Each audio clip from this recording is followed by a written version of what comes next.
Olá, pessoal! Vamos começar mais uma análise. Hoje, a gente vai desmistificar o sistema de justiça brasileiro e focar de frente num contraste que dita a vida de milhões de pessoas. Aquela diferença gritante, sabe?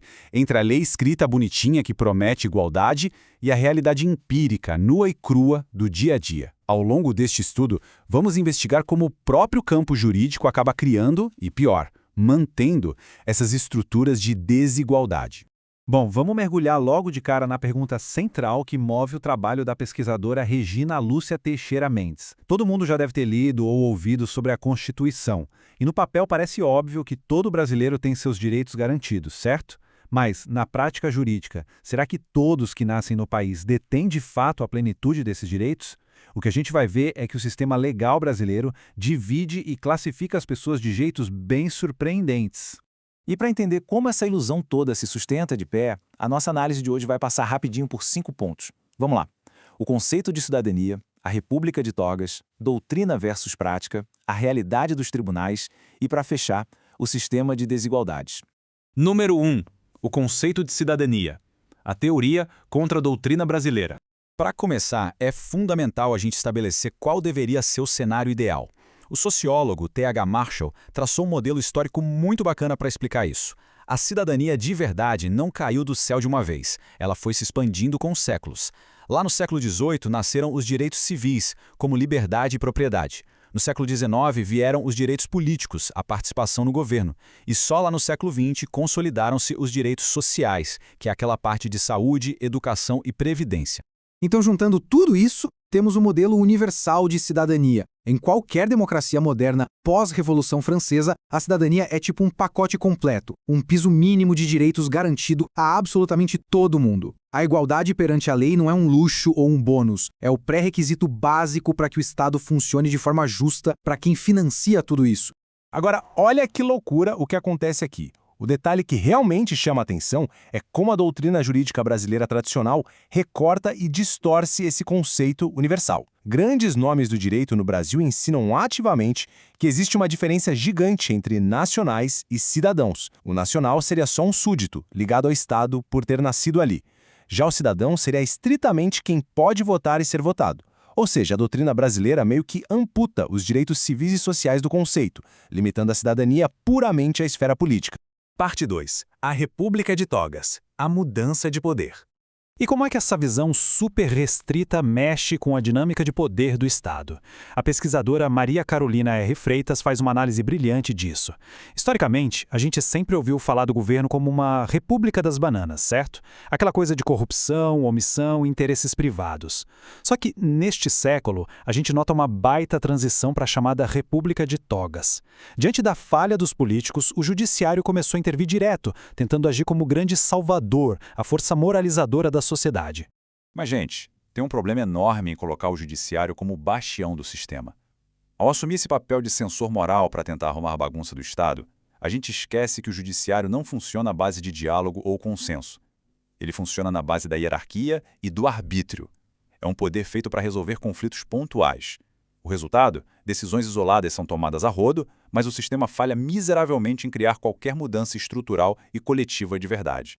O que nos leva ao ponto 3, doutrina versus prática, a desconexão acadêmica. E por que, afinal, o sistema age de forma tão arbitrária? A gente precisa olhar para a base, para como se formam as pessoas que operam o direito no país. Isso ilustra perfeitamente o abismo na nossa cultura jurídica. Lá fora, nos sistemas de common law, o direito é estudado de forma empírica, olhando para o que acontece na rua, na prática. Já no modelo civil law que a gente adotou aqui no Brasil, o ensino foge da prática. É tudo super dogmático, focado no ideal teórico do que a lei deveria ser. É como se fechassem os olhos para a realidade e ignorassem totalmente o método científico de observação da sociedade. Sem esse pé na realidade, o meio jurídico acaba normalizando uns absurdos. Quem acompanha já deve ter ouvido aquelas frases populares que até acadêmicos repetem sem piscar, tipo cada cabeça uma sentença. Ou, na prática, a teoria é outra. A ironia disso aí é que revela uma cultura inteira aceitando de braços cruzados que a justiça é imprevisível. O destino de uma pessoa não depende do que está na lei, mas do humor e da inclinação pessoal de quem está interpretando aquela lei naquele exato momento.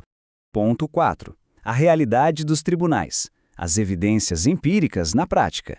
E é exatamente aqui que os pesquisadores do INCT trazem dados que deixam qualquer um de queixo caído entrando de fato nos fóruns. O caminho de um processo é tipo uma esteira que sela o destino da pessoa muito antes do martelo do juiz bater. O passo 1 é o boletim de ocorrência, que já bota um rótulo no indivíduo de forma quase inquestionável. No passo 2, lá no cartório, processos sofrem uma espécie de filtragem invisível feita por assessores. Quando finalmente chega no passo 3, a audiência com o juiz, o réu já chega carregando uma montanha de estigmas construídos em toda essa burocracia. As pesquisas de campo revelam um cenário bem assustador.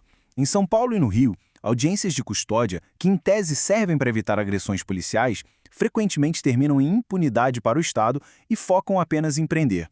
Na Baixada Fluminense, pasmem, tem registro de sentenças que já estavam pré-escritas pela equipe administrativa antes mesmo de o juiz ouvir os fatos. E até em áreas supersensíveis, como juizados de violência doméstica, os procedimentos às vezes usam uma presunção de culpa prévia, onde o processo legal vira só uma formalidade burocrática.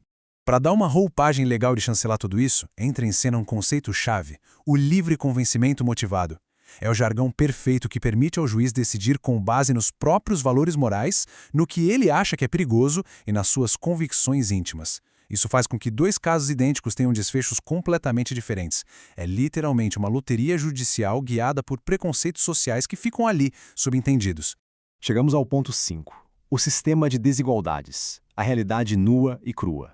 E o detalhe crucial é que isso não acontece só no direito penal ou não. Áreas que deveriam garantir o bem-estar social esbarram nas mesmíssimas barreiras. Lá em varas previdenciárias do Ceará, por exemplo, pedir uma aposentadoria rural depende de uma avaliação bizarramente subjetiva do que seria um início de prova material. Acreditem se quiserem, um calo na mão ou uma nota fiscal aleatória podem ser o que dita se alguém vai ter acesso a esse direito fundamental. E tem mais! Em audiências de conciliação, pessoas comuns são super pressionadas pelo sistema a aceitar acordos financeiros terríveis contra empresas gigantes só porque a ameaça é de que um processo tradicional levaria décadas para andar.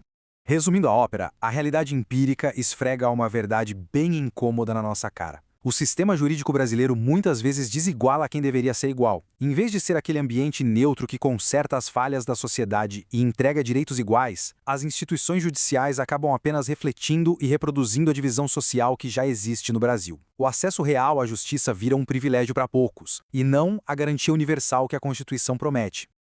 O abismo entre a lei bonitinha nos livros e o dia a dia nos tribunais é gigantesco. E fica aí uma constatação tirada direto das pesquisas, um pensamento para a gente carregar.